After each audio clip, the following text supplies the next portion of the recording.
m'appelle Hamidou Anne, je viens du Sénégal, j'habite à Dakar.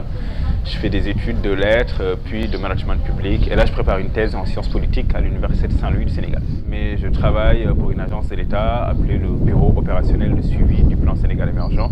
C'est le bureau censé suivre la mise en œuvre aujourd'hui des politiques publiques et des réformes et des projets dans le cadre du plan Sénégal émergent. Bon, je travaille pour cette agence-là depuis 3 ans.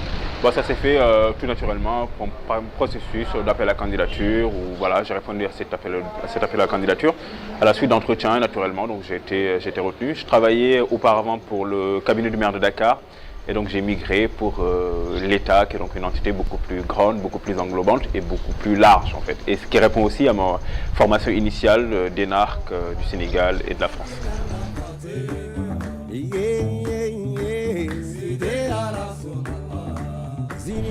Avec un certain nombre d'amis, nous discutions assez souvent de politique. Il y a beaucoup de colère, beaucoup de ressentiment, beaucoup d'idées, d'opinions divergentes par rapport à la marche de notre pays et du continent de façon générale.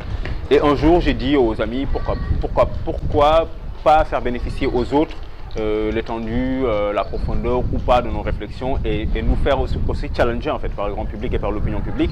C'est dans ce cadre-là qu'ils m'ont dit oui, c'est une très bonne idée. Donc j'ai coordonné l'ouvrage qui est un ensemble de 10 contributions sur des thématiques différentes allant de l'écologie à la justice sociale, à l'égalité, au féminisme et aux utopies. Moi, ma contribution parle des utopies de demain et comment aujourd'hui passer de l'idée, de l'idéal politique au réel, à la transformation concrète des économies, de la politique, des institutions et des conditions de vie en fait, des populations sénégalaises et africaines. Donc l'idée est née de là, d'une discussion informelle. Et nous avons choisi le titre Politisez-vous, qui est aussi un hommage à Stéphane Hessel, qui à 93 ans avait sorti un essai assez retentissant en 2011, qui s'appelait Indignez-vous.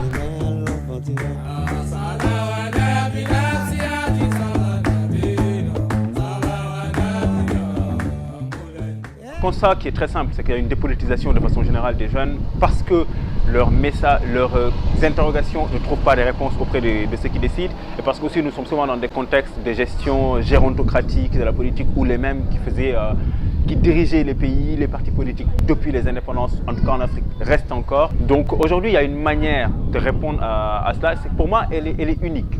Les problèmes de l'Afrique et du monde sont politiques, les réponses doivent être politiques. Et la réponse, pour moi, tient à une seule ambition, c'est celle de prendre le pouvoir et de transformer finalement concrètement la vie des gens en fait. Et cette dépolitisation dont on parle, pour moi, elle est globale, mais elle n'est pas définitive en fait. Je ne pose pas la question de la fatalité comme ça, enfin, rien ne va marcher, tout est fini, c'est mort, il n'y a aucune solution, etc. Non, pour moi, il y a une solution et elle vit dans le cœur des optimistes, elle vit dans le cœur des gens qui veulent faire les choses et dans tous les pays du monde. Je pense qu'il y a un mouvement qui émerge, qui est pour l'instant assez timide, porté par des jeunes en Amérique latine, en Europe, en Afrique. Il y a des mouvements citoyens comme le ballet citoyen au Burkina Faso, il y en a marre au Sénégal, qui ont fait des choses. Mais la limite aussi, moi, que j'observe par rapport à ces mouvements-là, c'est qu'ils veulent jouer un peu le rôle de veille citoyenne, d'alerte citoyenne comme on dit, mais ne vont pas plus loin. C'est-à-dire quand on combat des régimes corrompus, des régimes qui ne sont pas vertueux, comme le régime d'Abdoulaye Wade qui est parti en 2012, comme le régime de Blaise Compaoré qui après 30 ans a été poussé à la sortie par les jeunes, il y a un pas à faire. Ensuite, c'est le pas aujourd'hui de la prise du pouvoir. Parce que sinon, on laisse encore le champ libre à une vieille forme de politique et ces mêmes personnes reprennent finalement les rênes du pouvoir et là, on assiste à des alternances et non pas à des alternatives et à des transformations. C'est ce qui s'est passé aussi dans le Maghreb, en tout cas en Tunisie, en Égypte, où les jeunes qui ont été à l'origine du départ de Moubarak et de Ben Ali n'ont pas poursuivi le travail jusqu'au bout. Et donc on a vu que des passions tristes, comme on les appelle, ont émergé derrière. Et ces jeunes-là ont été relégués au rang dans lesquels ils étaient Pour moi, il y a d'abord une incompréhension, une ambiguïté à lever. Se politiser n'est pas forcément aller dans des partis politiques, aller faire de la politique au sens vraiment de contradiction, etc. Moi, je suis social-démocrate, moi, je suis libéral, moi, je suis communiste, moi, je suis nationaliste. Non, c'est pas forcément ça. Qui veut le faire? Tant mieux. Moi, j'ai une admiration profonde pour les gens qui sont dans les partis politiques, pour les gens qui aujourd'hui vont se battre dans des mairies, dans des communes, dans des collectivités territoriales, qui sont jeunes. Moi, j'ai une admiration pour ça.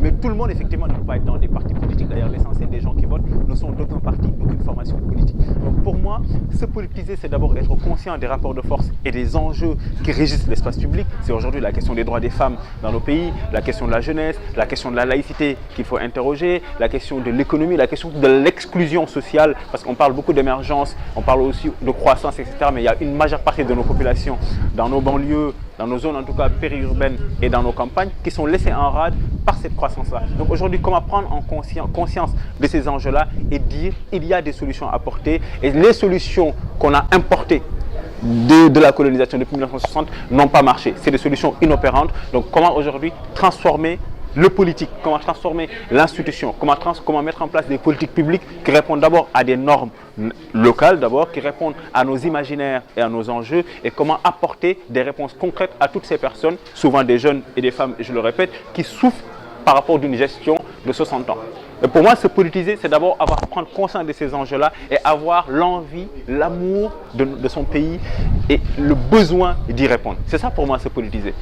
Et il y a des exemples, en fait, aujourd'hui dans le monde qui montrent que la colère sourdine qui émerge dans nos capitales et dans nos zones rurales peut trouver des réponses. Je donne 2 exemples, par exemple. En Espagne, où il y a eu la crise, quand même, il y a eu une forte crise il y a quelques années, il y a eu le mouvement 15M. Des jeunes se sont réunis sur la Puerta del Sol et ont commencé à dire nous sommes des exclus, nous sommes au chômage, nous sommes des jeunes précaires. Donc nous exprimons une colère par rapport aux gens qui nous gouvernent. Mais si ces jeunes-là étaient restés là et repartis, rien n'aurait changé en fait, parce que d'autres l'ont essayé et rien n'a changé. Donc il y a eu une institutionnalisation de la colère, il y a eu une transformation politique de cette colère des jeunes-là qui a trouvé une réponse dans Podemos, qui est un parti de jeunes, d'universitaires, et qui, à la première élection européenne, ont eu des députés européens. Et finalement, aujourd'hui, ce mouvement, qui a peut-être 5-6 ans, est devenu la 2e force, la 3e force politique en Espagne. Aujourd'hui, les mouvements citoyens en Afrique, les associations, les groupes d'entrepreneurs, etc., peuvent adresser la question du politique et ne pas juste rester à des considérations parcellaires, économiques, entrepreneuriales, digitales ou citoyennes, mais englober toutes ces colères-là et les réunir dans une matrice politique et vouloir du pouvoir. Et avec la loi de la majorité, on peut avoir des réponses concrètes aux problèmes concrets que les jeunes se posent.